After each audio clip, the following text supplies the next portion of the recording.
Assalamualaikum warahmatullahi wabarakatuh. Waalaikumsalam. Alhamdulillahi rabbil alamin. Allahumma salli wa sallim wa barik ala sayyidina Muhammadin ibni Abdullah Mustafa Rasulullah miftahi babi rahmatillah adada ma fi ilmillah salatan wa salaman daimaini bidawami mulkillah wa ala alihi wa sahbihi wa mawalah amma ba'd. Rabbi syrah li sadri wa yassir li amri wa hlul 'uqdatam min lisani yafqahu qawli. Qala Rasulullah sallallahu alaihi wasallam, khairukum man ta'allama al-Qur'an wa 'allama. Wa qala man salaka tariqan yaltamisu bihi 'ilma sahhalallahu lahu bihi tariqan ila al-jannah, atau kama qala Rasulullah sallallahu alaihi wasallam. Hamdan wa syukran lillah, puji syukur kepada Allah Subhanahu wa taala yang telah memberikan nikmat kepada kita semua, yang pada hari ini alhamdulillah kita dipertemukan kembali untuk melanjutkan kajian rutinitas kita. Dan insyaallah pada pagi hari ini kita akan melanjutkan kajian tafsir saja. Sallallahu dan salam kepada baginda Nabi sallallahu alaihi wasallam, kepada para sahabatnya, kepada para keluarganya, kepada ulama mutaqaddimin dan mutaakhirin, dan ulama-ulama zaman yang telah berjasa menyampaikan ilmunya sampai di akhir atau di zaman kita sekarang ini. Jamaah muttaqin yang dimuliakan Allah Subhanahu wa taala. Pada hari ini insyaallah kita akan melanjutkan kajian tafsir kita di surah Abasa. Saya minta tolong Pak Fidi membacakan surah Abasa ayat 1 sampai dengan ayat 16.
Bismillahirrahmanirrahim. Surah Abasa, Allah memulai firman-Nya dengan kalimat Abasa wa tawalla. Surah ini populer dengan nama Surah Abasa. Adapun nama lainnya, ada riwayat yang mengatakan surah ini adalah surah At-Tammah atau As-Sakhah. Surah yang masih turun di Makkah, golongan surahnya Al-Makkiyah, yang turun ketika masih Rasul sallallahu alaihi wasallam berada di kota Makkah. Dan riwayat yang populer terkait dengan surah ini adalah turunnya ketika teguran kepada Nabi Sallallahu Alaihi Wasallam yang berhubungan kisahnya dengan sahabat Abdullah bin Ummi Maktum. Maka surah ini memulai dengan kata abasa yang berarti bermuka masam. Jadi arti surah ini adalah bermuka masam. Ini salah satu surah yang turun kepada Rasul Sallallahu Alaihi Wasallam sebagai teguran. Banyak ayat-ayat yang lain yang menjelaskan hal yang sama tentang teguran kepada Nabi Sallallahu Alaihi Wasallam. Kita tahu bahwa Nabi Sallallahu Alaihi Wasallam adalah seorang makhluk yang paling agung, manusia yang berada dengan akhlak di puncak akhlak yang paling mulia. Tetapi dengan surah-surah ini, teguran kepada baginda Nabi Sallallahu Alaihi Wasallam membuktikan bahwa Nabi tidak ada satupun yang ditutup oleh Nabi Sallallahu Alaihi Wasallam. Artinya bahkan teguran pun kepada Nabi oleh Allah tidak ditutup oleh Nabi. Semua apa yang diturunkan Allah kepada Nabi, Allah sampaikan. Kalau ini tentang terkait dengan bermuka masam, Nabi ditegur karena tidak melayani sahabat Abdullah bin Ummi Maktum yang datang padahal bersungguh-sungguh karena Nabi sedang melayani pemuka Quraisy yang lain. Kalau di ayat yang lain kita lihat ketika Nabi Shallallahu Alaihi Wasallam berada di perang Uhud dan orang-orang di sana membelot, membangkang apa yang dikatakan Nabi Shallallahu Alaihi Wasallam, tidak mematuhi apa yang diperintahkan oleh Nabi Shallallahu Alaihi Wasallam, dan ayat itu mengatakan bahwa orang-orang tersebut diampuni oleh Allah Subhanahu Wa Taala. Tapi Nabi memprotes kepada Allah Subhanahu Wa Taala, kenapa seharusnya diampuni orang-orang yang menjadikan nabi-nabinya itu terluka di medan perang? Apa kata Allah? Laisa laka min amri syai'. Gak ada urusanmu ya Rasul. Gak ada urusan kamu, kata Allah. Artinya teguran ini yang turun kepada Allah Subhanahu Wa Taala, yang turun kepada Nabi Sallallahu Alaihi Wasallam, dan Nabi tidak menyimpan dan tidak menyembunyikan.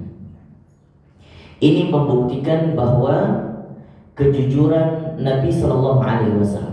Nah, kalau kita lihat sekarang, kalau kita seandainya mungkin ditegur, ada surat yang mungkin datang teguran kepada kita, apakah kita membeberkan untuk orang lain?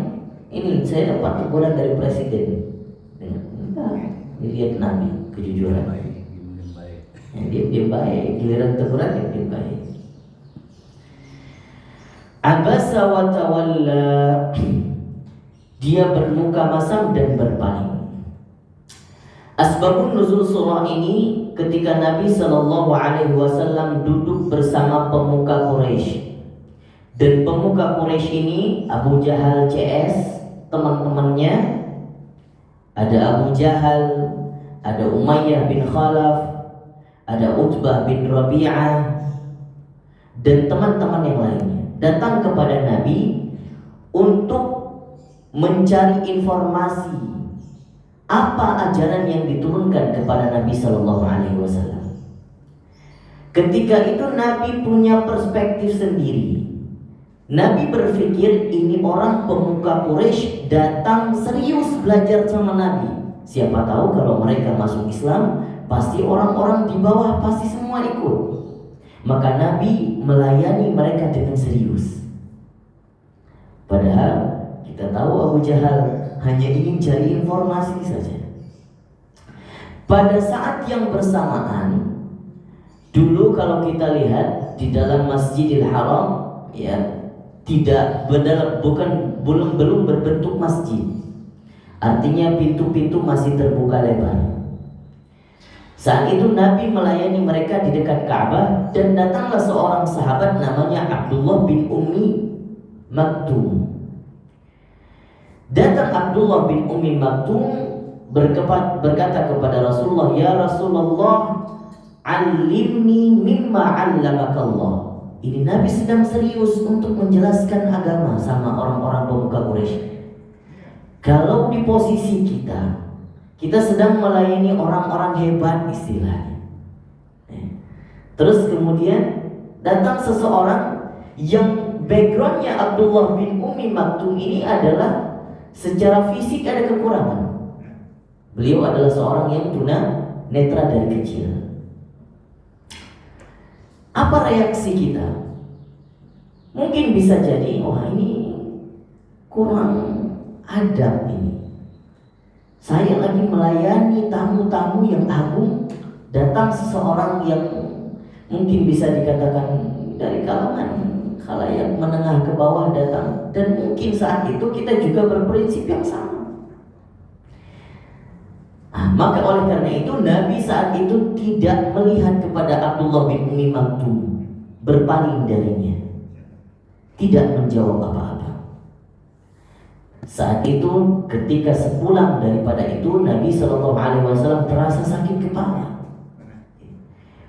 Wajahnya terasa hitam legam, seperti enggak merasa panas. Dan saat itu turunlah wahyu surah Abasa ini. Teguran Allah, Abasa wa tawalla. Dia berpaling, dia bermuka masam, dan dia berpaling. Anja'ahul a'ma, di saat orang yang tunanetra datang kepadanya. Wa ma yudrika la'allahu yazzakka. Dan apa yang membuat engkau tahu wahai Muhammad, la'allahu yazzakka, apakah kelak mereka akan menyucikan dirinya, au yadzakkaru fatanfa'ahu dzikra, atau mengambil pelajaran, mengambil ibrah atau manfaat daripada peringatan yang engkau sampaikan. Amma man istaghna, adapun orang-orang yang merasa cukup, ya, mereka orang Quraisy ini, fa anta lahu tasadda, dan engkau melayaninya dengan serius. Wa ma 'alaika alla yazzakka, dan padahal tidak ada celah bagimu kalau seandainya engkau pun tidak melayani mereka. Seandainya mereka tidak menyucikan diri mereka, seandainya mereka tidak mau beriman kepadamu, tidak masalah. Wa amma man ja'aka yas'a, dan adapun orang yang datang bersungguh-sungguh kepadamu. Ini pujian kepada sahabat Abdullah bin Ummi Maktum oleh Allah Subhanahu wa taala. Bahwasanya Abdullah bin Ummi Maktum datang kepada Rasulullah sungguh-sungguh ingin belajar. Wa huwa yakhsha, dan dia benar-benar termasuk orang yang takut kepada Allah. Fa anta anhu talaha, bahkan engkau mengabaikan orang ini. Justru memprioritaskan orang yang memang secara posisi petinggi, tapi hatinya tidak serius untuk belajar kepadamu.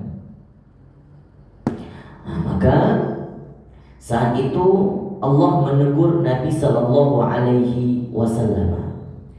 Abdullah bin Ummi Maktum adalah seorang sahabat yang masih dekat dengan Nabi Sallallahu Alaihi Wasallam. Secara nasab setelah Nabi Sallallahu Alaihi Wasallam menikah dengan ibunda Khadijah, karena Abdullah bin Ummi Maktum secara nasab masih dekat dengan ibunda Khadijah. Abdullah bin Ummi Maktum banyak kelebihannya. Salah satunya muadzin Nabi Sallallahu Alaihi Wasallam. Ini Abdullah bin Ummi Maktum, selain Bilal bin Rabah. Mungkin yang kita tahu yang populer Bilal. Tapi ada lain, Abdullah bin Ummi Maktum, seorang tunanetra tapi menjadi muadzin Nabi Sallallahu Alaihi Wasallam. Orang yang sungguh-sungguh meskipun tunanetra tapi tertuntun jalannya selalu langkahnya ke masjid. selalu ke majelis Rasul, dan beliau gugur di medan perang, namanya perang Qadisiyah. Perang Qadisiyah. Ketika itu Abdullah bin Ummi Maktum ini, kita lihat lebih dalam tentang bagaimana tafsir yang disampaikan oleh para ulama tentang Abdullah bin Ummi Maktum. Sebelum kita lihat jauh daripada tafsirnya, kita merenungi sejenak. Ada ulama-ulama Syiah yang tidak sepakat dengan riwayat ini. Mereka mengatakan tidak mungkin seorang nabi rasul yang agung dijadikan contoh tapi bersikap demikian kepada sahabatnya. Tapi padahal kalau kita merenung lebih jauh, ya,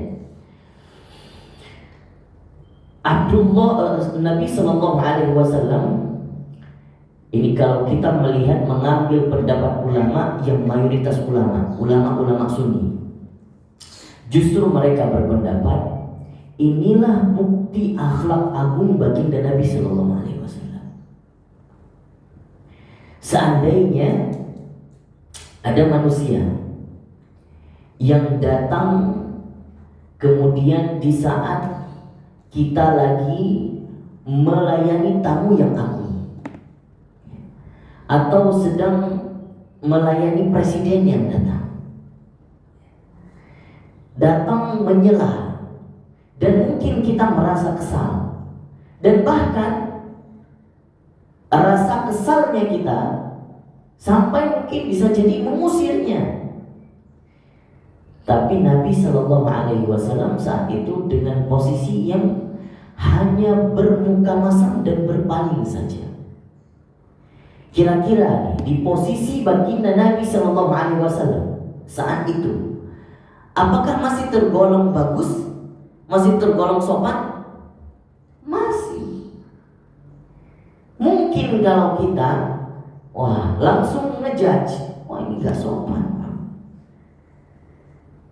Tapi Nabi Shallallahu Alaihi Wasallam hanya bersikap bermuka masam dan berpaling dari Abdullah bin Ummi Maktum. Oleh karena itu, para ulama-ulama Sunni bersepakat bahwa ini suatu akhlak yang masih agung sama Nabi Shallallahu Alaihi Wasallam. Meskipun dengan akhlak yang mulianya, tapi Nabi juga merupakan seorang manusia yang terkadang harus ditegur oleh Allah Subhanahu wa Ta'ala. Namun demikian, ada ungkapan para ulama yang populer di antara para sufi terdahulu. Ungkapannya adalah hasanatul abrar sayyiatul muqarrabin. Jadi kebaikan yang berada di tengah orang-orang yang berbakti masih tergolong keburukan kepada orang-orang yang bisa dikatakan lebih dekat kepada Allah. Contoh, kita nih mungkin kalau sholat wajib, setelah itu membarengi sholat sunnah. Mungkin ada, mungkin tidak. Di antara di kalangan kita orang-orang awam nih, masih lumrah, perkara sunnah, tidak masalah. Tapi kalau hal itu terjadi di tengah-tengah kalangan orang-orang yang dekat dengan Allah, merupakan dosa, merupakan aib. Ini aib, meninggalkan yang sunnah, meninggalkan sholat malam bagi orang yang dekat dengan Allah merupakan aib. Tapi bagi orang-orang awam, sudah baik, dia jaga 5 waktu sholat saja sudah baik. Itulah ungkapan hasanatul abrar sayyiatul muqarrabin. Jadi semakin jauh posisi dan makom seseorang, itu semakin besar tuntunan dan tuntutan kepadanya. Ini apalagi Nabi Sallallahu Alaihi Wasallam. Semakin tinggi posisi, apalagi posisi Nabi, justru tuntunannya lebih besar. Kenapa? Karena Nabi dijadikan sebagai contoh patron. Harus sempurna ini, gak boleh ada aibnya. Justru dengan teguran seperti ini bukan merupakan dosa bagi Nabi, bukan, tapi ini merupakan aib bagi Nabi. Bisa jadi di kalangan kita ini bukan apa-apa. Ini adalah teguran bagi Nabi Sallallahu Alaihi Wasallam. Dan para ulama masih mengatakan, meskipun Allah menegur Nabi Sallallahu Alaihi Wasallam, tapi tidak mengurangi akhlak agungnya Nabi Sallallahu Alaihi Wasallam. Abasa wa tawalla an ja'ahul a'ma. Ini Allah menyebutkan dengan kalimat ketiga, abasa. Dia yang bermuka masam. Wa tawalla, dia yang berpaling. Justru Allah tidak menegur langsung dengan kalimat kata ganti orang kedua. Kenapa kamu begini? Tidak. Justru ini adalah mendidik, begitu caranya untuk menegur dan mengkoreksi orang lain. Nah, kalau bisa di belakang orangnya atau suruh orang lain sampaikan. Dan kalau bisa tidak di dalam khalayak yang ramai. Itu cara mengkoreksi orang lain. Nah, begitu Allah memberikan tuntunan. Anja'ahul a'ma wa ma yudrika la'allahu yazzakka. Ini kalau kata yudrika, yang membuat engkau tahu. Kalau kata adraka, wa ma adraka, misalnya wa ma adraka ma'aliyun, di dalam ayat yang lain. Apakah engkau tahu wahai Rasulullah apa itu aliyun? Kalau kata adraka berarti Nabi Sallallahu Alaihi Wasallam tidak pernah tahu. Tidak pernah tahu. Ya. Tapi wa ma yudrika, pada satu saat Nabi akan tahu. Ini bedanya. La'allahu yazzakka aw yadhakkaru fatanfa'ahu dzikra amma man istaghna. Adapun orang-orang yang mensucikan, ataupun orang-orang yang merasa kecukupan, fa anta lahu tasadda, dan engkau mengabaikannya. Tasadda adalah secara bahasa berarti gema. Jadi ketika orang bersuara, seakan-akan ada gema. Suara gema itu berulang-ulang. Jadi kalau seandainya suara itu bergema dan berulang-ulang, menunjukkan bahwa Nabi Sallallahu Alaihi Wasallam saat itu memang benar-benar serius melayani orang ini. Yang padahal orang yang datang ngaji lah istilahnya sama Nabi, tidak serius. Wa ma'alaika alla yazzaka, dan padahal tidak ada celaan, tidak ada tuntutan. Kalau seandainya ini orang-orang yang datang kepadamu tidak mau beriman. Baru dilanjutkan ayat selanjutnya. Wa amma man ja'aka yas'a, adapun orang yang datang kepadamu dengan sungguh-sungguh, yang Allah maksud adalah Abdullah bin Ummi Maktum, wa huwa yakhsha, dan dia takut kepada Allah, fa anta anhu talaha, dan engkau malah berpaling dan mengabaikannya. Silakan dilanjutkan ayat ke-11. Kalla innaha tadhkirah. Kalla innaha tadhkirah. Faman syaa'a dzakarah fi suhufin mukarramah marfu'atin mutahharah bi aidi safarah kiramin bararah. Baik, cukup. Kalla innaha tadhkirah. Jangan sekali-kali engkau mengulangi hal ini. Innaha tadhkirah, sesungguhnya ini apa maksudnya? Bisa jadi teguran itu, bisa jadi ayat-ayat Allah yang turun ini menjadi peringatan.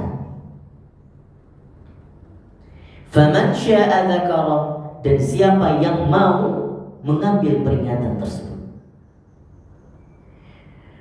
Peringatan tersebut dan Allah maksud adalah ayat-ayat Allah atau Al-Quran yang kita sebut dengan Al-Quran sekarang ini, fi suhufin mukarramah, sudah termaktub itu di dalam suhuf yang mukarramah. Mukarramah itu terambil dari kata kiram. Nanti ada Allah sebutkan lagi kiramin bararah. Kata karam adalah secara bahasa mungkin kita mengatakan mulia, tapi sebenarnya ini menunjukkan sesuatu yang agung sesuai dengan objeknya. Kalau misalnya dikatakan rajulun karim, laki yang agung, laki yang mulia, atau suami yang mulia, apa? Semua masuk aspek yang baik dalamnya. Udah ganteng, baik, soleh, masuk semua. Ini rajulun karim. Nah, kalau Allah sebutkan fi suhufin mukarramah, di dalam suhuf-suhuf yang mulia, yang Allah maksud adalah lauh mahfuz. Lauh mahfuz ini itu bisa dikatakan seperti papan. Cuman bagaimana rupanya, wallahu a'lam. Makanya Allah sebutkan dengan lauh. Lauh itu papan, secara bahasa papan. Yang di sana ada makhluk Allah yang pertama sekali diciptakan. Kata Allah, kata hadis Nabi, yang pertama sekali diciptakan adalah qalam. Apa itu qalam? Yang mencatat, makhluk Allah yang mencatat semua takdir-takdir hambanya. Berapa banyak jumlah serangga, berapa banyak populasi manusia, hidup di mana, apa takdirnya, jodohnya siapa, rezeki berapa, sudah tercatat semuanya di awal penciptaan lauh mahfuz itu, termasuk kita Pak.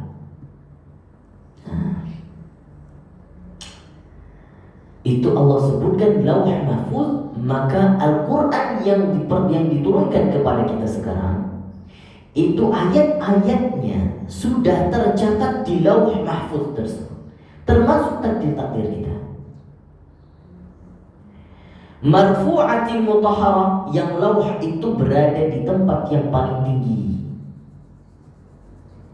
Bi'aidi safarah, yang ditulis ayat-ayat tersebut dengan tangan-tangan yang mulia. Tangan siapa? Ada dua riwayat. Ada yang dikatakan tangan itu dimaksud kepada tangannya para malaikat yang menulis, yang Allah sebut di depannya nanti kiramin bararah, yang mempunyai kedudukan yang mulia dan juga berbakti. Kiramin bararah. Atau yang dimaksud adalah sahabat-sahabat Nabi yang menulis ayat-ayat, penulisnya Nabi, penulis wahyunya Nabi. Ada Zaid bin Thabit, kemudian Muawiyah bin Abi Sufyan, dan ada 10 penulis wahyunya Nabi yang disebut dengan kiramin bararah juga. Qutilal insanu ma akfara. Baik, sedikit lagi kita lanjutkan. Silakan Pak Fidi lanjutkan. Qutilal insanu ma akfara. Ayat 17. Qutilal insanu ma akfara min ayyi syai'in khalaqah min nutfatin khalaqahu faqaddarah thumma as-sabila yassarah thumma amatahu fa'aqbarah. Oke, baik, coba. Qutilal insanu ma akfarah. Ayat selanjutnya Allah Subhanahu wa ta'ala mengatakan sebagai peringatan kepada manusia yang diciptakan ini. Qutilal insan ma akfarah. Kata qatala, qutila terambil dari kata qatala. Qatala itu biasanya dipakai oleh orang Arab yang menunjukkan kepada sesuatu yang buruk yang terjadi, kecelakaan, atau ya bahasanya Pak Nugroho mampus ya, bahasa kasarnya celaka. Qutilal insanu ma akfarah, celaka manusia. Ma akfarah ini bisa dua artinya ini maknanya. Ma akfarah yang pertama, makna pertama kita maknai dengan kalimat istifham atau isim istifham, pertanyaan. Celaka manusia, apa yang membuat dia celaka? Kemudian yang kedua, menunjukkan kepada kalimat ta'ajjub. Betapa celakanya manusia. Ma akfarah, betapa besarnya ingkarnya manusia. Celaka manusia, betapa besar dan betapa luar biasanya akfarah, apa yang diingkari oleh manusia ini. Min ayyi syai'in khalaqah. Padahal Allah katakan dari apa dia diciptakan? Min nutfatin khalaqahu faqaddara. Dari setetes air mani, air sperma, dan kemudian Allah menentukan takdirnya. Jadi manusia ini, bapak-bapak sekalian, mereka akan ingkar sama Allah kalau mereka sudah lupa dari apa mereka diciptakan. Apa maksudnya? Mereka mengingkari dari mana mereka berasal. Ketika mereka sudah punya kedudukan yang tinggi, harta berlimpah, kemudian jabatan yang luar biasa, sehingga lupa dari apa yang dia diciptakan. Padahal dia diciptakan min ayyi syai'in khalaqah, min nutfatin khalaqah, dari setetes air, sesuatu yang paling kecil. Kalau kita lihat pun dari sperma itu, kita muncul dari zigot yang paling kecil. Dari 2000 zigot, satu yang menempel di ovum, dan itulah jadi kita semua. Faqaddarah, dan Allah juga yang menentukan takdirnya. Kalau kita melihat, sebenarnya manusia ini diciptakan dengan penuh kemurahan oleh Allah Subhanahu wa Ta'ala. Kita mau lihat bagaimana murahnya Allah. Ini kalau mungkin kita merasa frustasi hidup dengan banyak beban, bisa kita renungi dengan cara pakai analogi kali. Kalau seandainya nih kita diberikan tiket mau ke Amerika jalan-jalan akhir tahun, sampai di sana sudah diberikan tiket, kemudian sampai di sana ditanggung penginapan, diberikan makan, sampai pulang kembali, terus kemudian di sana diberikan 2 jalan, mau jalan-jalan di tempat yang bagus atau jalan di tempat yang tidak bagus, tidak indah. Begitulah Allah. Ketika kita mau lahir, kita sudah ditentukan takdirnya. Seakan-akan Allah sudah memberikan ini tiket kamu di dunia. Sampai di dunia, nanti kalau kamu pilih jalan yang bagus, ketika kamu pulang, aku berikan ganjaran yang lebih bagus daripada ini. Jadi kalau kita melihat betapa rahman dan rahimnya Allah kepada manusia, dan betapa murahnya Allah itu terhadap makhluknya, kita ini sebagai ciptaan yang sangat luar biasa. Diibaratkan kalau seandainya ada seniman, pasti ada satu lukisan atau karyanya yang paling bagus. Nah inilah yang diungkapkan oleh para ulama, tafsiran daripada laqad khalaqnal insana fi ahsani taqwim. karya yang paling bagus daripada seluruh ciptaan Allah, kita manusia. Dan kita ditentukan arah yang baik, faqaddara. Tetapi saking Allah ini menciptakan kita manusia dengan sebaik-baik bentuk, dan Allah jadikan sebagai ciptaannya yang paling sempurna, mahakarya Allah yang paling sempurna menurut Allah. Justru Allah menghargai kita dengan cara apa? Memberikan opsi, tidak memaksa. Padahal kalau Allah mau, kita bisa dijadikan semuanya ahlu surga, semua dijadikan baik, bisa. Tapi bagaimana Allah menghargai ciptaannya yang bagus ini, memberikan opsi. Nih, saya berikan opsi. Kalau mau baik, jalan baik. Mau buruk, ya monggo, silakan. Justru Allah ingin seandainya ada di antara ciptaan-ciptaan Allah ini, hamba-hamba Allah ini, yang ketika dia baik, itu benar-benar pilihan dari dirinya. Artinya menunjukkan keagungan ciptaan Allah yang begitu luar biasa lagi. Sudahlah Allah menciptakannya, manusia ini dengan keagungannya, tapi manusia ini ketika kembali menuju ke jalan yang baik, dan nantinya kembali ke tempat yang baik, itu menunjukkan ciptaan Allah ini lulus daripada standar. Artinya luar biasa.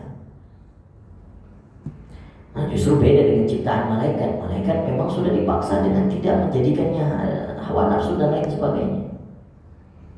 Nah, begitu sebaliknya, setan yang ditugaskan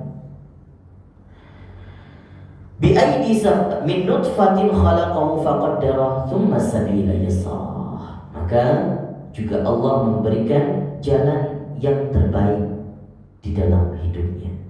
Thumma amatahu fa'aqbara. Kemudian ketika Allah mematikannya dan Allah menyuruh untuk menguburkannya. Thumma idza sya'a ansyara. Dan kemudian nanti pada suatu ketika Allah Subhanahu wa taala kehendaki, dan Allah bangkitkan semua manusia ini. Insyaallah pertemuan selanjutnya kita akan bahas lanjutan daripada ayat di dalam surah Abasa. Mungkin ada beberapa yang kita ambil hikmah daripada ayat yang kita jelaskan ini. Di antaranya adalah kita dituntut dan dijadikan sebagai tuntunan daripada surah Abasa ini adalah seandainya kita melayani seseorang, jangan pernah meremehkan dan melihat ia daripada covernya. Mungkin ada orang yang bajunya compang-camping padahal dia serius. Ada orang yang mungkin kedudukannya kaya, tapi bisa jadi dia tidak serius datang kepada kita.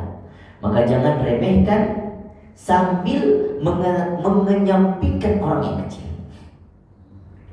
Kemudian setiap teguran-teguran Allah di dalam Al-Quran kepada Nabi SAW tidak mengurangi akhlak agung baginda Nabi SAW, dan itu menunjukkan kejujuran Nabi menyampaikan seluruh wahyu yang disampaikan kepadanya.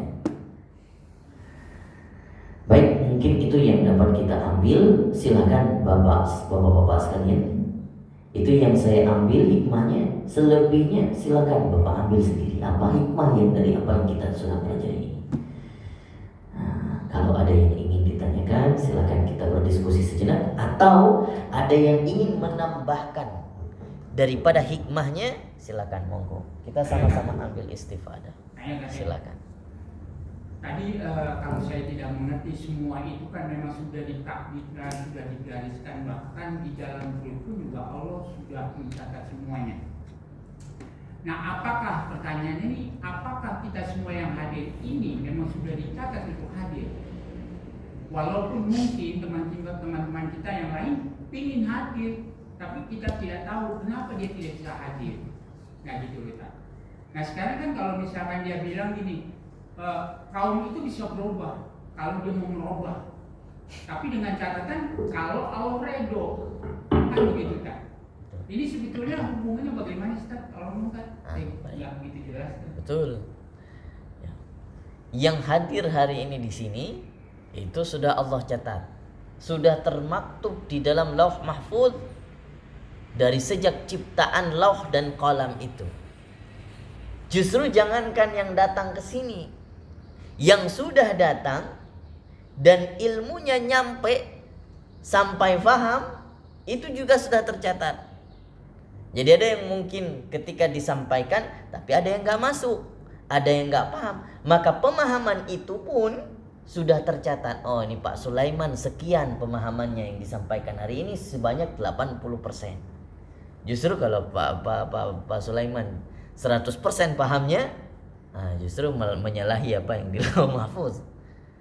Jadi sudah termaktub semuanya. Lalu kenapa Allah mengatakan innallaha la yughayyiru ma biqaumin hatta yughayyiru ma bi anfusihim. Ini justru ada sisi yang kita katakan tadi, sisi bagaimana Allah Subhanahu wa taala mengagungkan ciptaannya, menghormati ciptaannya dengan cara memberikan pilihan. Kalau kamu mau merubah diri kamu, maka berubah jadi baik, maka akan jadi baik. Padahal sudah termaktub di sananya. Maka takdir Allah itu bagaimana kita pahami? Simpelnya, setiap perubahan pun yang ada pada diri kita, ya, atau takdir yang ketika mencoba untuk dirubah, ada yang namanya takdir mu'allaq, ada yang namanya takdir mubram. Ketika yang mu'allaq ini hendak diubah, kita mau jalan di persimpangan, ternyata di sana ada lampu merah, padahal tadinya kita mau belok kanan. Ternyata sampai di situ kita berubah pikiran, belok kiri aja deh. Nah, itu takdir ya, salah satu daripada contoh simpel takdir. Semuanya itu sudah termaktub Pak di dalam Lauh Mahfuz. Oh, si fulan ternyata mau belok kanan, tapi di situ dia berubah pikiran dan kemudian dia belok kiri. Itu pun sudah termaktub di dalam Lauh Mahfuz. Jadi semua perubahan-perubahan itu sudah tercatat di dalam Lauh Mahfuz. Cuman kalau kita belajar dari sisi ilmu ketauhidan, nanti ada yang namanya takdir dan juga ada yang namanya ilmu Allah. Jadi takdir itu sama ilmu Allah, ini di dalam fan ketauhidan, ya, diskursus ketauhidan. Itu dibedakan.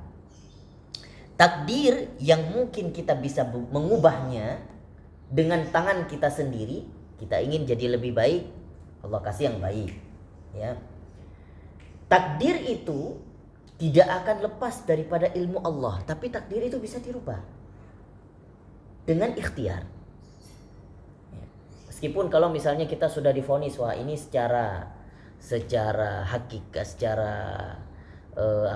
lahir zahiriyah kita lihat ini orang mungkin 3 hari kemudian bakal gak ada lagi, sudah kronis penyakitnya. Tapi bisa jadi dengan cara ikhtiar lewat doa, ikhtiar lewat menjaga kesehatan, ikhtiar, semuanya ikhtiar. Maka ikhtiar itu bisa mengubah. Tapi perubahan itu tidak terlepas di dalam ilmunya Allah. Takdir bisa menyalahi, tapi ilmu Allah tidak. Nanti kalau kita bahas lebih dalam, itu masuknya ke dalam fan ketauhidan, menyangkut dengan takdir mubram, ada takdir mu'allaq. Tapi ulama setelahnya membagikan menjadi 2 ini, mubram dan mu'allaq. Mubram itu yang tidak bisa diubah, seperti kematian, jodoh, apalagi dan lain sebagainya, rezeki. Yang mu'allaq itu masih bisa diubah. Ini setelahnya. Tapi dalam hakikatnya di dalam Al-Quran pun tidak ada pembagian itu. Semua takdir itu sudah tercatat di Lauh Mahfuz sana. Meskipun yang bisa dirubah juga sudah tercatat. Tapi hal itu masih Allah berikan kesempatan buat kita. Ini kalau kamu mau ngambil jalan baik ya silakan, masih ada jalan. Mau ngambil buruk, ya silahkan juga, monggo. Jadi tidak bisa kita mengartikan bahwa oh saya sudah menjadi begini, sudah jahat begini, ya sudah karena ditakdirkan sama Allah. Tidak. Itu pemahaman yang salah. Makanya setelahnya lahir dua sekte yang kemarin sempat disebut oleh Pak Zulkifli. Ada sekte Jabariyah, ada sekte Qadariyah. Ini karena perbedaan persepsi terkait dengan takdir. Nah, kalau kita secara ajaran yang mengikuti kepada aliran Asy'ariyah itu menganut bahwa takdir itu masih bisa diubah dengan lewat ikhtiar, tapi ikhtiar itu juga tidak lepas daripada ilmu Allah. Nah, mungkin itu yang bisa saya berikan sedikit penerangan. Wallahu a'lam bishawab. Satu lagi Deta. Yang lain dulu. Ini bisa, Pak? Misalkan takdir, kita bicara takdir ya. Jadi manusia itu di dalam perut dan segalanya itu memang sudah ditakdirkan. Bagaimana kita bisa nggak kita membuat takdir kita lebih baik dari, atau mungkin ciptaan Allah itu tergantung dari kita. Mungkin bahasanya gini. Misalkan saya ya, biar supaya anak-anak saya bagus nantinya segala macam, sebelum melakukan sesuatu kita harus gini, biar supaya nanti akan jadinya bagus. Kira-kira itu termasuk penilaian nggak? Termasuk penilaian, maksudnya? Maksudnya bisa nanti bibitnya bagus gitu. Misalkan contoh, kita mau melaksanakan hajat misalkan, kita ngambil air wudhu, kayak kita mandi dulu baru kita bermain. Terus tapi kan lebih enak proses hajar langsung jadi. Tapi jadinya itu kira-kira berpengaruh nggak?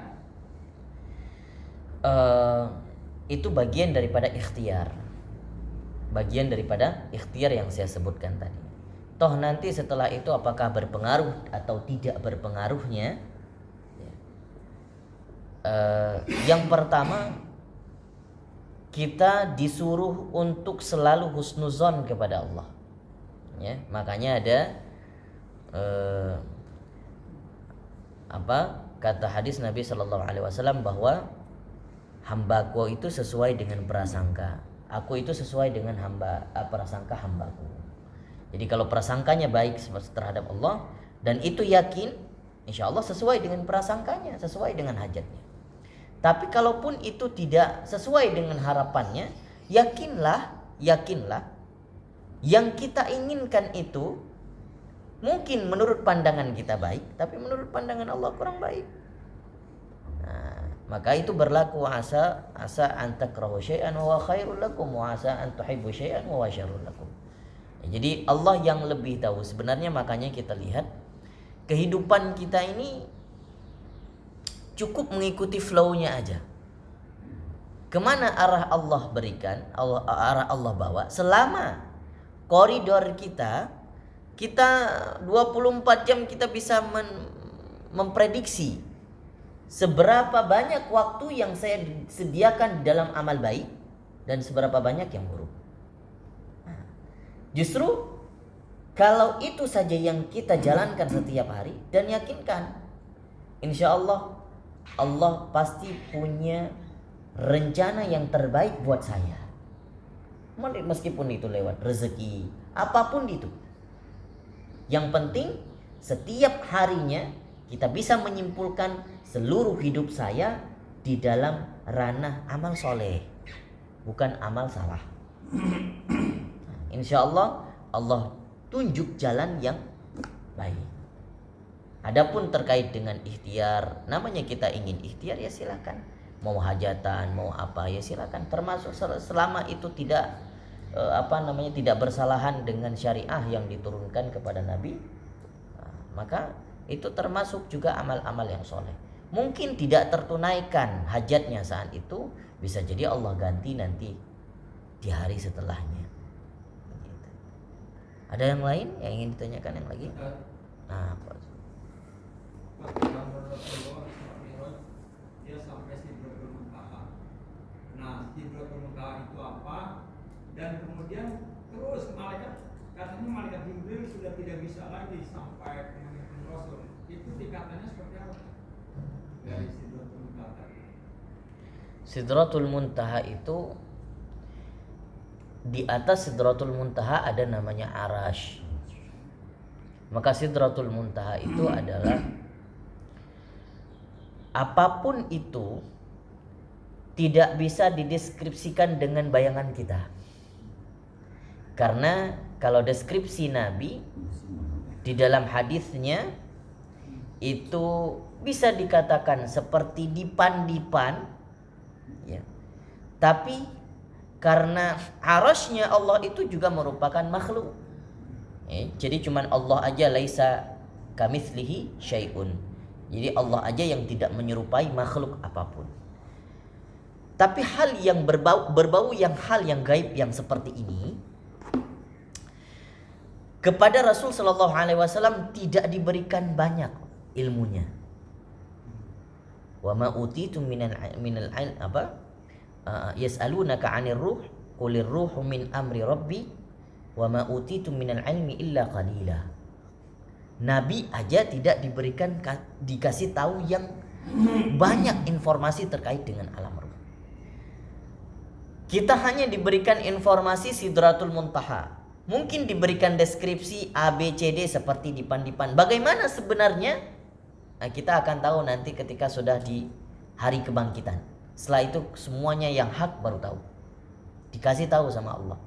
Diperlihatkan Sidratul Muntaha. Diperlihatkan bagaimana itu Arash. Diperlihatkan bagaimana itu tempat malaikat Jibril. Diperlihatkan malaikat Jibril. Justru Nabi aja baru lihat malaikat Jibril ketika di bawah Sidratul Muntaha itu.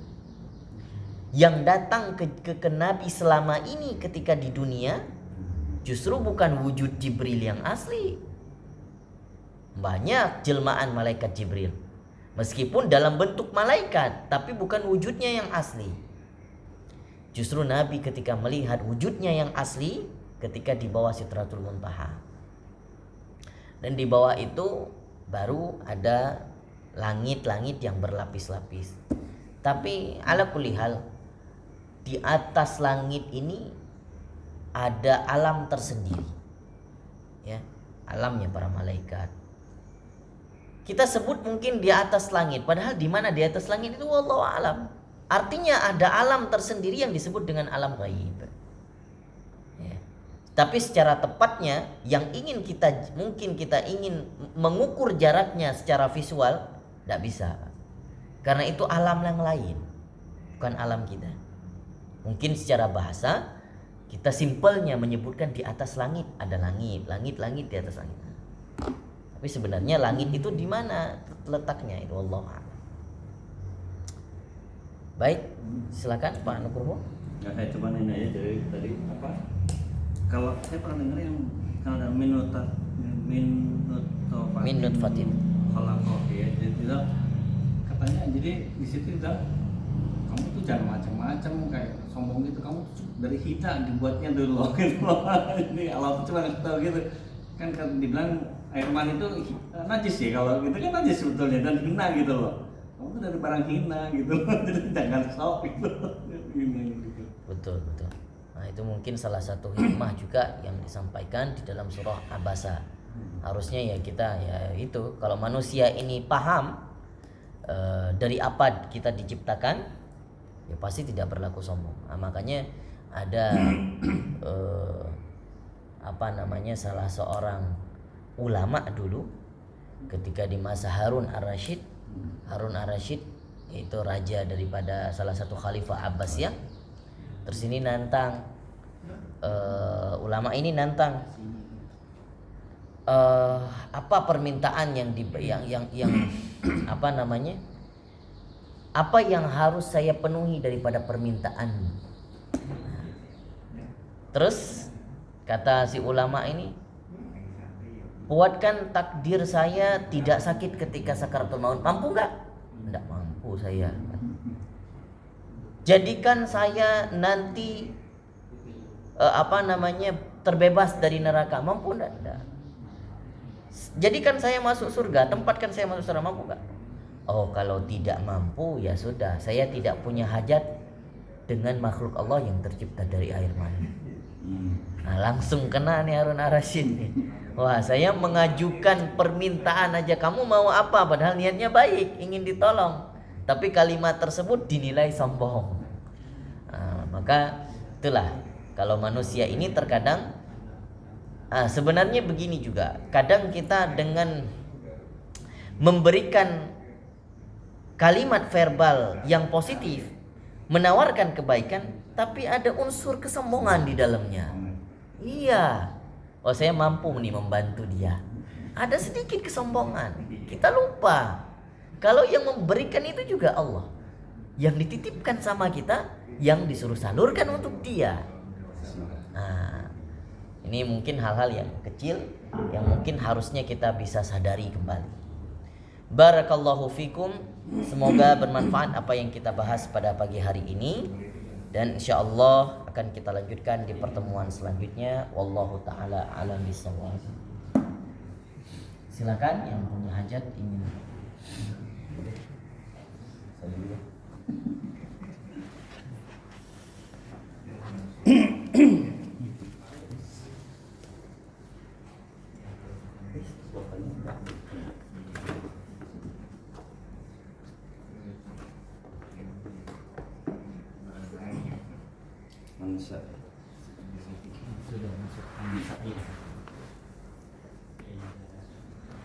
Pak Fidi di berapa?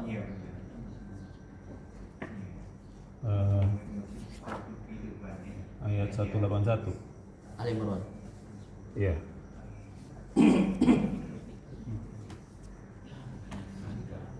A'udzu billahi minasyaitonir rajim. Bismillahirrahmanirrahim.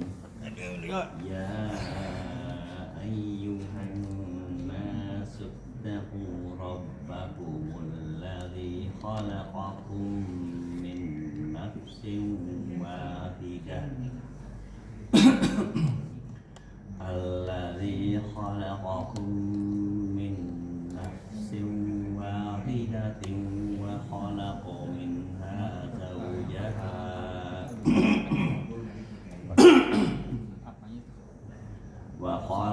minha zawjaha wa batha minhuma rijalan katsiran wa nisaa'a.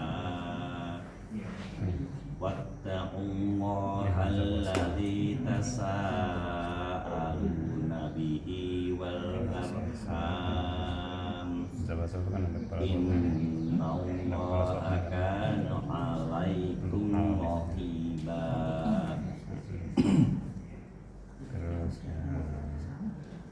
Wa atul yatama amwalahum wa la tatabaddalu khabitha bit thayyib wa la ta'kulu amwalahum ila amwalikum innahu kana huban kabira. Wa in khiftum alla tuqsitu fil yatama fankihu ma qabalakum minan nisa ma qabalakum minan nisa masna wa thulatha wa ruba'. Wa in khiftum alla ta'dilu fawajidatan aw ma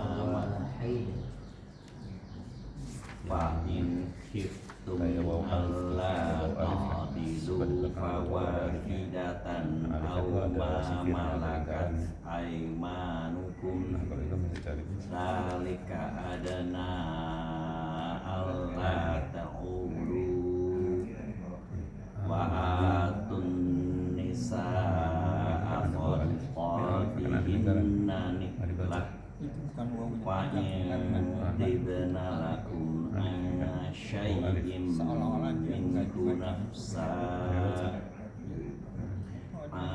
syai'im minhu nafsan ini tertentu di fiil di fiil tertentu gitu wala tu'tus sufaha amwalahumul lati ya'alallahu lakum qiyama kalau dari Al-Quran Indonesia nggak ada allati ja'alallahu lakum qiyama walakum fiha waksuhum wa qulu lahum qawlan ma'rufa wa batalul yatama hatta idza balaghun nikah fa in anastum minkum rushdan fad'u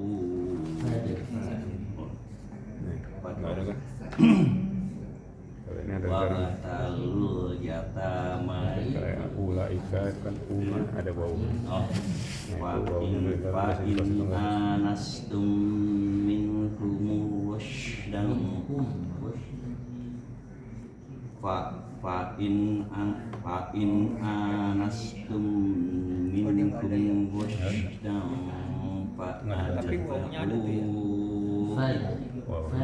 sukun kalau di sini nggak disukun fa'in anastum minkum rushdan fadfa'u ilaihim amwalahum wala ta'kuluha israfan wa bidaran ayyakbaru wa man kana qaniyan falyastaf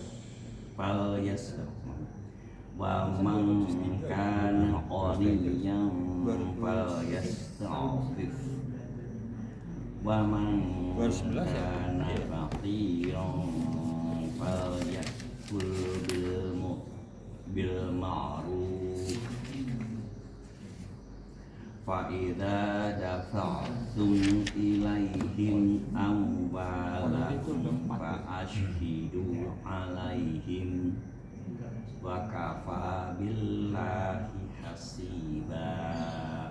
4 itu di sini beda semua kan 4 itu di sini beda semua kan kalau alif nggak ada totalnya. Anak cucu lagi di sini. Silakan Pak.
Wallahu yarzuqu man yasha'u bighairi hisab. Bighairi hisab.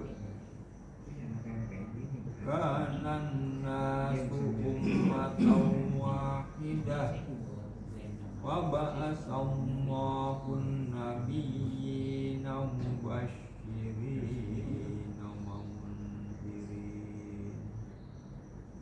wa anzala ma'ahumul kitaba bil haqqi liyahkuma bainan nasi fima ikhtalafu fihi wa mahtalafa fihi illa allazina utuhu min ba'di bima ja'atuhumul bayyinatu baghyan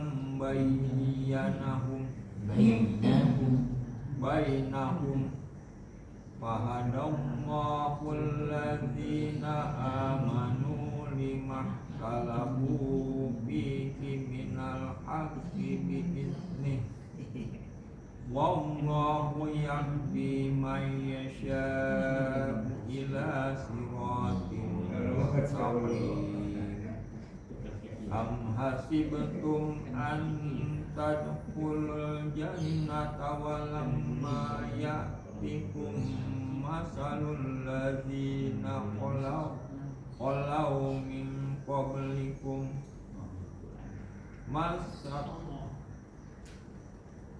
masatkumul ba'sa'u wad-dharra'u wa zulzilu hatta yaqula ar-rasulu walladzina amanu wa ma'ahu mata nasrullah ala inna nasrallahi qarib. Yas'alunaka madza yunfiqun qul ma anfaqtum min khairin falil walidaini wal aqrabin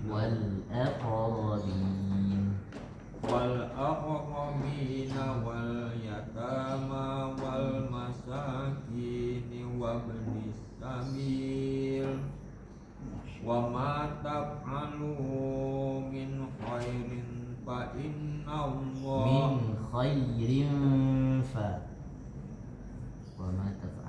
wa ma taf'alu min khairin fa inna Allah bihi alim. Sadaqallah. Silakan.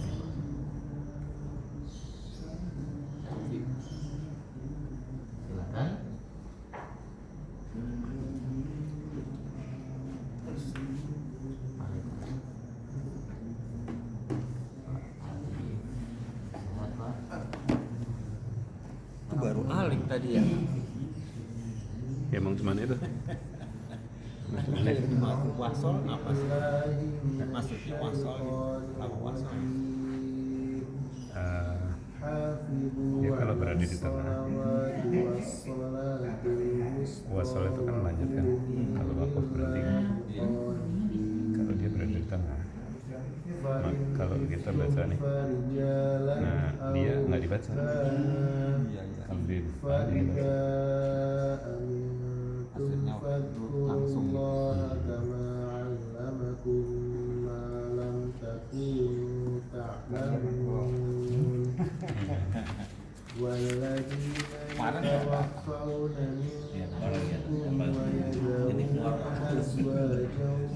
langsung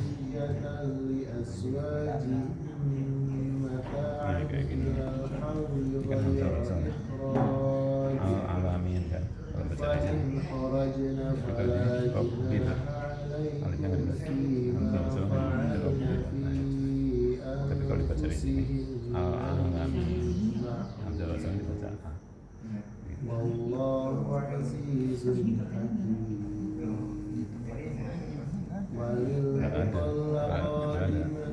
Makanya 4 macam tadi di sini kan beda semua. Kalau di Indonesia garis lurus doang. Ada biasanya sama-sama.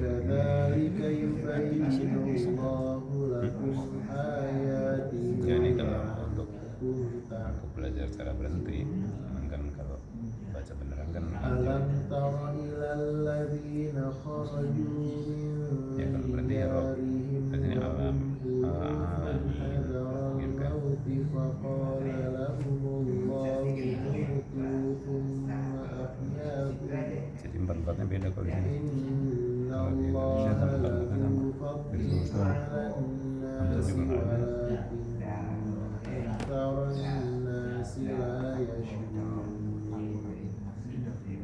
وقاتلوا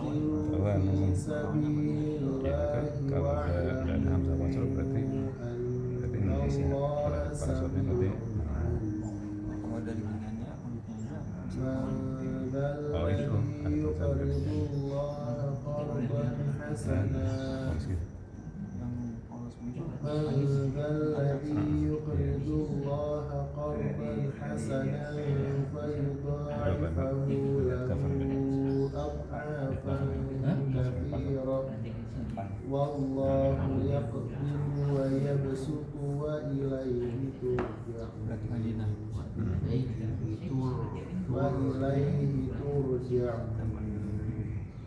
صدق الله. Salah sebentar itu. Nyesuaiannya sebentar paling seminggu. Tapi harus mintakan hal dulu ya.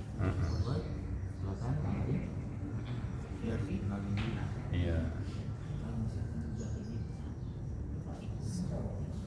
Nggak banyak juga bedanya. Paling kalau motor GI nggak ada sekolahnya. Kayak gitu. Harus bisa. Iya, seminggu.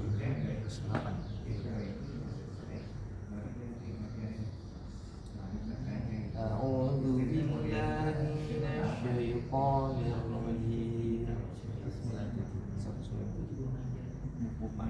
بسم الله الرحمن الرحيم الحج أشهر معلومات Tajwid ya ini فمن harus tajwid tuh. فرض فيهن الحج فلا رفث ولا فسوق ولا جدال في الحج Sumbernya semua وما bikin تفعلوا من tajwid itu dari situ خير rujukan يعلمه الله Jazariyah yang tidak dapat sertifikat. وتزودوا فإن خير الزاد التقوى Ya berhubung واتقون Iblis tapi يا Arab semua. أولي الألباب ليس عليكم جناح أن تبتغوا فضلا من ربكم فإذا أفضتم من عرفات فاذكروا الله عند المشعر الحرام واذكروه كما هداكم وإن كنتم من قبله لمن الضالين ثم أفيضوا من حيث أفاض الناس واستغفروا الله إن الله غفور رحيم فإذا قضيتم مناسككم فاذكروا الله كذكركم آباءكم أو أشد ذكرا فمن الناس من يقول ربنا آتنا في الدنيا وما له في الآخرة Nggak cuma sekali kan. ربنا آتنا في الدنيا وما له في الآخرة من خلاق وما له في الآخرة من خلاق ومنهم من يقول ربنا آتنا في الدنيا حسنة وفي الآخرة حسنة ربنا آتنا في الدنيا حسنة وفي الآخرة حسنة وقنا عذاب النار أولئك لهم نصيب مما كسبوا والله سريع الحساب Besok ayat 203. Pak Muhtar.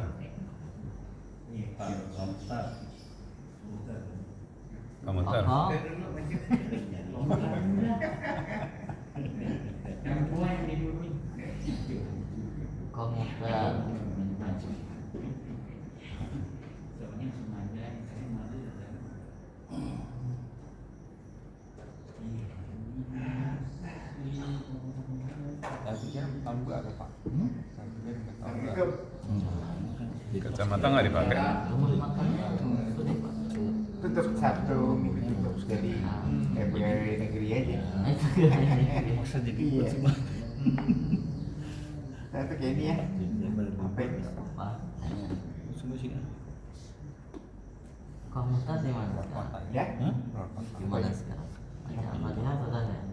Belum. Masih Al-Fatihah kan? Oh, Fatihah ya. Belum Ya, lancar udah, benar.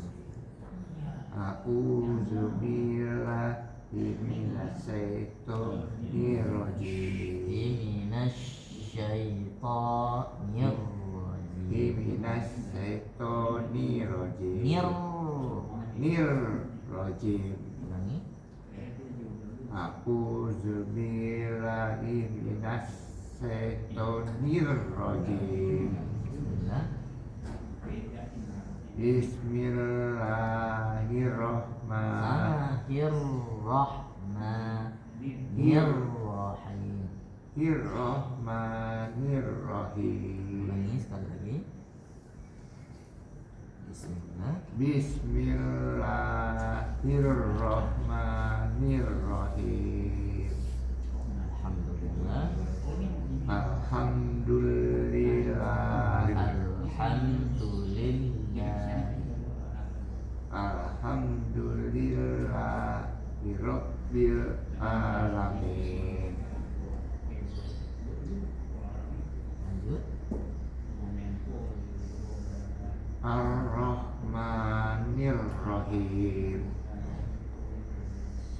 Maliki yaumiddin.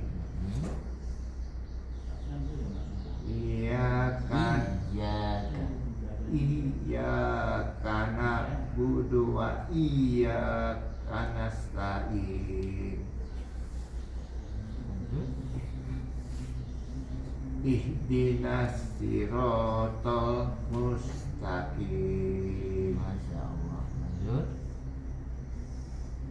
Siratal ladzina an'amta alaihim ghairil maghdubi alaihim waladdallin. Amin. Alhamdulillah.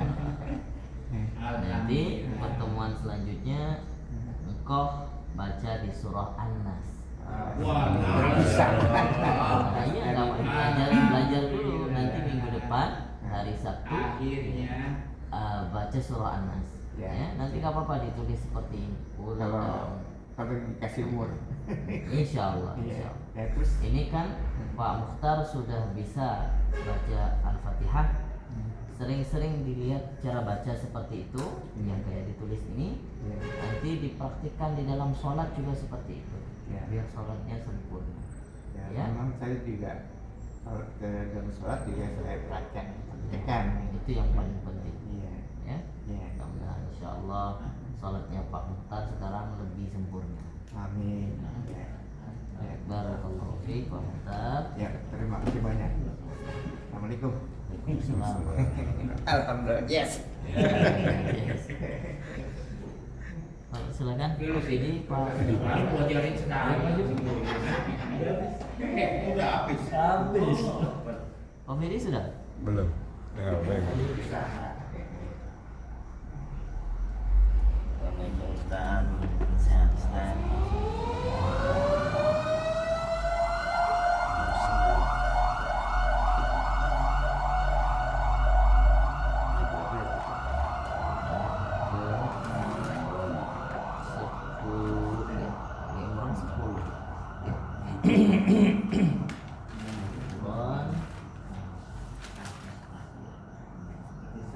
Al-Imran ayat ke-16.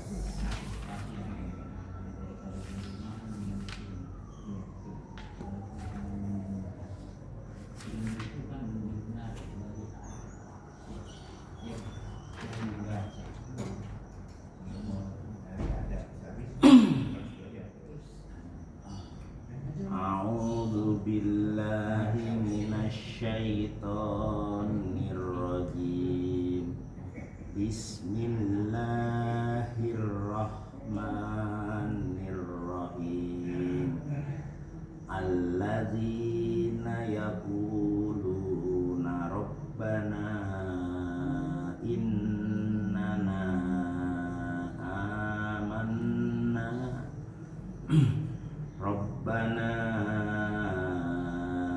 aman Rabbana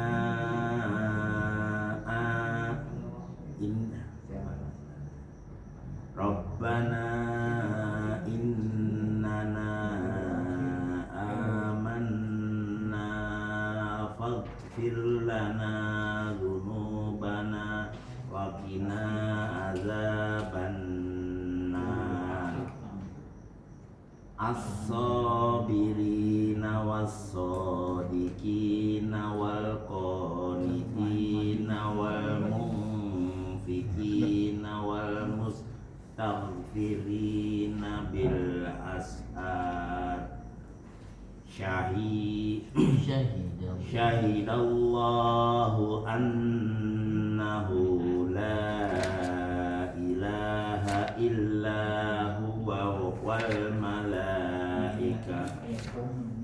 malaikatu wa ulul ilmi qa'iman bil qist la ilaha illa huwal azizul hakim innad dina indallahil islam wa makhtalafal ladzina utul kitab alladzina utul kitaba illa min ba'di ma ja'ahumul ilmu baghyan bainahum wa may yakfur bi ayatillahi fa innallaha sari'ul hisab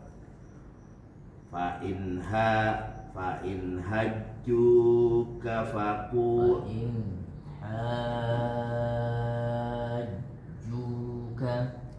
fa in hajjuka faqul aslamtu wajhiya lillahi wa man ittaba'an wa qul lilladzina utul kitaba wal ummiyina aslamtum fa in aslamu faqad tadaw wa in tawallaw fa innama alaikal balagh wallahu basirum bil ibad innal ladzina yakfuruna bi ayatillahi wa yaqtulunan nabiyyina bighairi haqq wa yaqtuluna alladzina ya'muruna bil qisti minan nas wa fabashshirhum bi adzabin alim fabashshirhum bi adzabin alim ulaikal ladzina habitat a'maluhum fid dunya wal akhirah wa ma lahum min nasirin.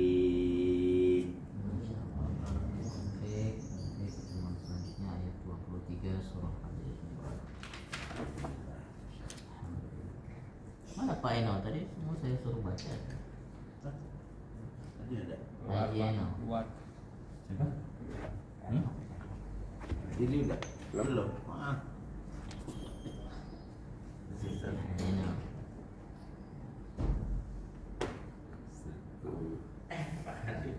Saya kira Pak. Satu.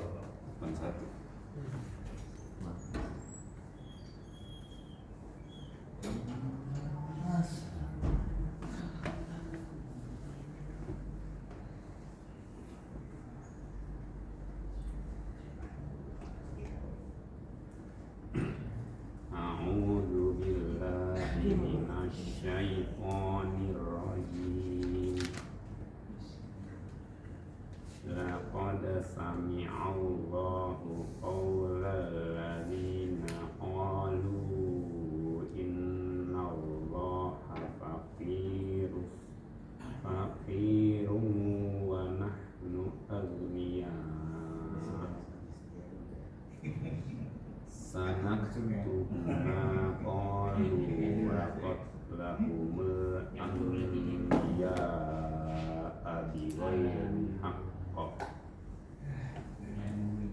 wa naqulu dzuqu 'adzabal hariq dzalika bima qaddamat aydikum wa annallaha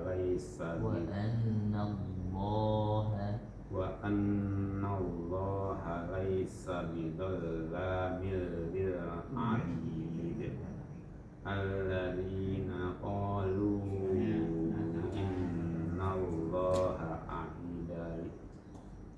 innallaha ahida ilaina alla nu'mina li rasulin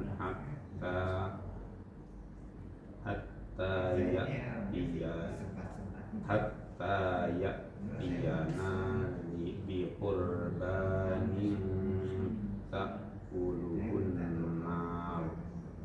Qad ja'akum rusulun min qabli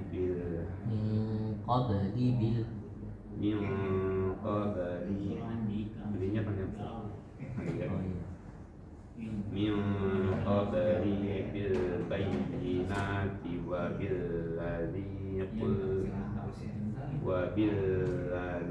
qultum falima qataltumuhum in kuntum shadiqin. Fa in kadzabuka faqad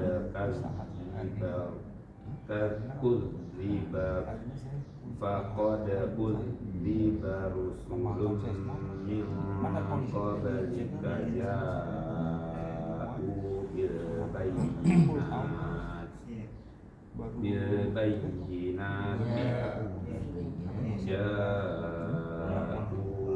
bayyinati waz zuburi wal kitabil munir.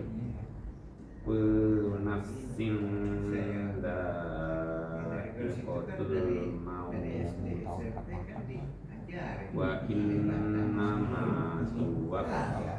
tuwaffawna ujurakum yawmal qiyamah faman zuhziha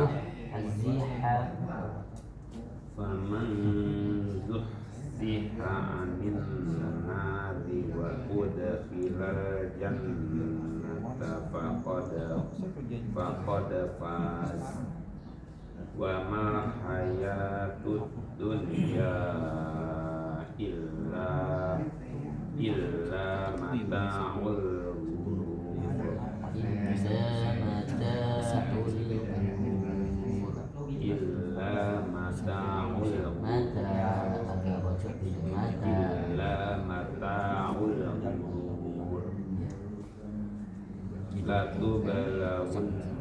Latubalawunna fi amwalikum wa anfusikum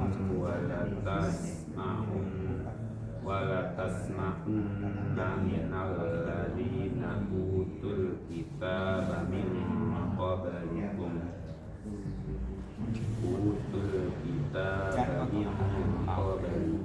wa minal ladzina asyraku adzan katsira wa in tasbiru wa tattaqu fa inna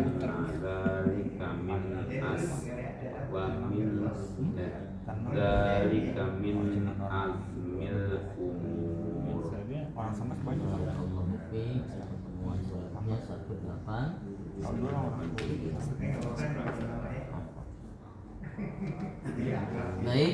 Kita akhiri pertemuan pada hari ini dengan membacakan suratul Asr.